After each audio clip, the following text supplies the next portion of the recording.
ठीक है भाई, हम अगला टॉपिक जो हमें पढ़ना है, असल में एक्सरसाइज शुरू करनी है 20.4, लेकिन इसको पढ़ने से पहले एक टॉपिक पढ़ना है, symmetric function of root. Symmetric function of the roots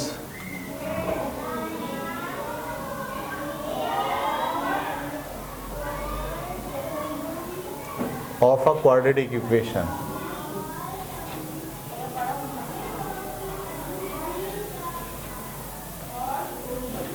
ये हमारा टॉपिक है। तो सिमेट्रिक फंक्शन से क्या मुराद है पहले आप ये समझ जाएं, और फंक्शन से क्या मुराद है ये तो आपको पता ही है या नहीं पता। फंक्शन से क्या मुराद है पता है? जैसे मिसाल के तौर पर मैं आपसे कहूँ ये लिखा हुआ है 3x² प्लस का 2x प्लस का 5। मैं बोलूँ ये एक्चुअली ना f ये फंक्शन है किसका? x का। सही, ऐसे मैथ की ज़बान में ऐसे बोलते हैं। ये वाली जो पूरी चीज़ आपको दिख रही है ये दरअसल फंक्शन है किसका?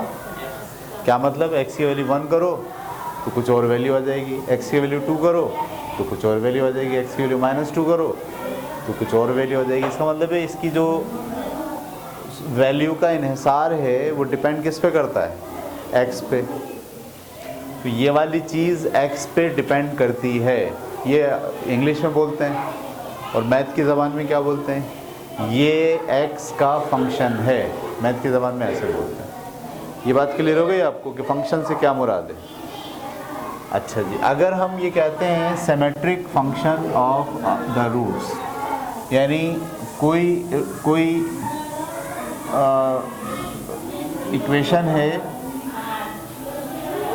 और वो रूट्स पे डिपेंड करती है। सही है, जैसे ये किस पे डिपेंड कर रहा था? x पे। वो फंक्शन किस पे डिपेंड करे? रूट्स पे। रूट्स की वैल्यू रखें, अल्फ़ा की जगह कुछ रखें, बीटा की जगह कुछ रखें तो कुछ जवाब आए, तो हम बोलेंगे कि ये रूट्स का फंक्शन है। ये बात क्लियर हो गई? जैसे मिसाल के ऊपर यहाँ लिखा हुआ हो 3α² प्लस 2β², ये लिखा हुआ, तो मैं बोलूँगा ये दरअसल क्या है? This is a function of alpha and beta. ये समझ में आ रही बात? अल्फ़ा की और बीटा की वैल्यू रखने से कुछ वैल्यू निकलेगी, लिहाजा ये वाली पूरी चीज़ अल्फ़ा और बीटा पे डिपेंड करती है। आम ज़बान में ऐसे बोलते हैं, ये पूरी चीज़ अल्फ़ा और बीटा की वैल्यूज़ पे डिपेंड करती है, ये आम ज़बान में। और मैथ की ज़बान में ये अल्फ़ा और बीटा का फंक्शन है। ये बात क्लियर हो रही है आपको? अच्छा, अल्फ़ा और बीटा का ये वाला फंक्शन बराबर हो बीटा और अल्फ़ा के फंक्शन के। ये क्या बात हुई? यानी अगर हम अल्फ़ा की जगह बीटा करते हैं और बीटा की जगह अल्फ़ा करते हैं, यानी अल्फ़ा की वैल्यू 5 थी पहले और बीटा की वैल्यू 6 थी, तो ये फंक्शन आया। अच्छा, फिर हम क्या करें? अल्फ़ा पलट दें इसको, अल्फ़ा की वैल्यू क्या कर दें? 6 कर दें, और बीटा की वैल्यू क्या कर दें? 5 कर दें। ये वो फंक्शन है जिसमें अल्फ़ा और बीटा की वैल्यू आपने क्या कर दी है? बदल दी है। यानी यही अगर मैं मिसाल के तौर पर लूँ तो ये वाला फंक्शन है 3α² प्लस 2β², मिसाल है। पहले मैं इसमें कौन सी वैल्यू रख रहा था? अल्फ़ा बराबर है 5 के और बीटा बराबर है 6 के। अब मैं इसमें कौन सी वैल्यू रख रहा हूँ? जो बीटा की थी वो अल्फ़ा कर दी और जो अल्फ़ा की थी वो बीटा कर दी। अगर इसका जवाब, यानी अगर इसको फंक्शन के तौर पर लिखेंगे तो कैसे लिखेंगे? बीटा कामा अल्फ़ा, यानी जो पहले अल्फ़ा था वो क्या बन गया और जो बीटा था वो क्या बन गया। तो क्या इसका जवाब और इसका जवाब एक जैसा होगा? कभी होगा और कभी नहीं होगा। अगर होगा तो हम बोलेंगे कि ये दरअसल क्या है?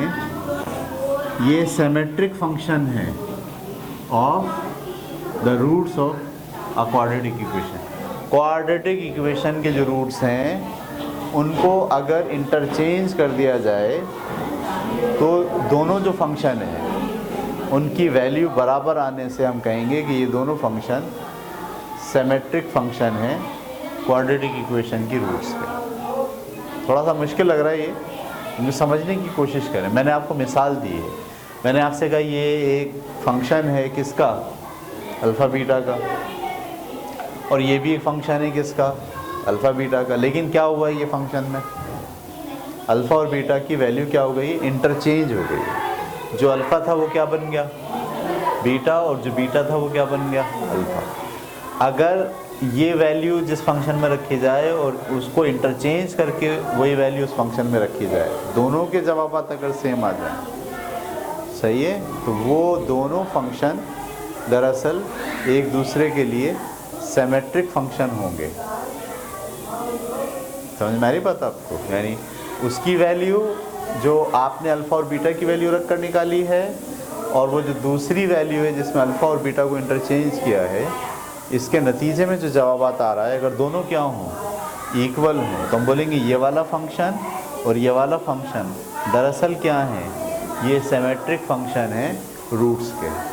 ये बात क्लियर हो गई। अब देखो बहुत सारी जगहों पे होते हैं सिमेट्रिक फंक्शन। मैं मिसाल देता हूँ आपको, अल्फ़ा प्लस बीटा को ही ले लो,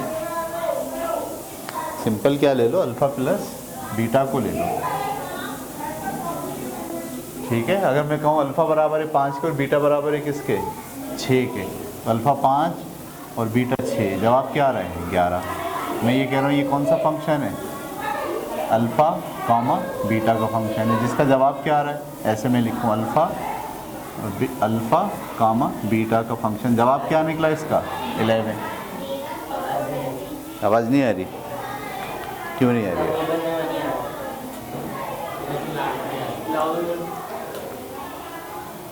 नहीं आ रही आवाज़, ओके। हाँ, वो असल में इसकी ये जब बैटरी गायब हो जाती है ना, तो फिर ये भूल जाता है, तो वो इसलिए आपको मार्क नहीं दे रहा। ओके, मैंने यहाँ अल्फ़ा प्लस बीटा, अल्फ़ा कामा बीटा का फंक्शन है, सही है, और अल्फ़ा की वैल्यू मैंने क्या ली, 5, और बीटा की वैल्यू क्या ले ली, और इसको हल कर लिया, जवाब क्या आ गया, 11। अब मैं कहता हूँ मैं इसी फंक्शन को बीटा कामा अल्फ़ा की बुनियाद पर हल करूँगा, यानी जो पहले अल्फ़ा था वो क्या बन गया, अब मेरे पास अल्फ़ा की वैल्यू क्या है, 6, और बीटा की वैल्यू क्या है, 5। अब देखिए अल्फ़ा बीटा कामा अल्फ़ा जो है इसका फंक्शन भी क्या निकला, 11। तो ये जो दोनों फंक्शन हैं, ये दोनों एक दूसरे के क्या हैं, सिमेट्रिक फंक्शन है।